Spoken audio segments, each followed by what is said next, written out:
The epic story of the Mahabharata involves a war between two armies.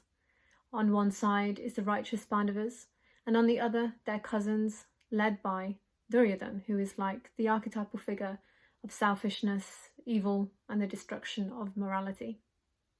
Arjuna, one of the Pandavas, asks Lord Krishna, the Supreme Being, to lead his chariot to the middle of the armies.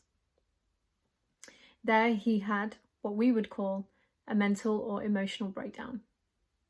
He was grief-stricken and wanted to give up his work as a warrior. He wanted to change his career into that of a beggar, something that would have disgraced him as a renowned warrior during that time.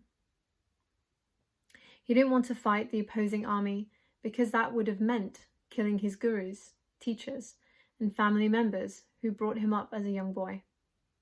He was put into a predicament that was only going to lead to pain. If he won the battle, he would have lost his dear ones, and if he lost, he would have died himself, and allowed an unrighteous person to rule the earth. We are like Arjuna, that lost soul, finding ourselves in circumstances that are unjust or just too painful. We also want to give up on life, often giving up, running away, or sinking into a deep, depressive non-existence feels more worth it than facing what we have to face. At this point, it is said that Krishna, smiling in the midst of both armies, spoke the following words to the grief-stricken Arjuna. He then goes on to relay the whole of the Bhagavad-Gita. He goes on to say how the soul is eternal, the body is temporary, and that happiness and distress arise out of sense perception. But this image of Krishna smiling in the midst of two armies is significant. The armies represent Sat and Asat, or truth and non-truth, good versus evil.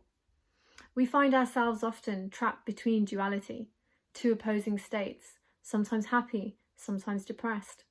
Our mind sides sometimes with the right thing to do, and often at times we lose our sanity and all sense of what is good for us.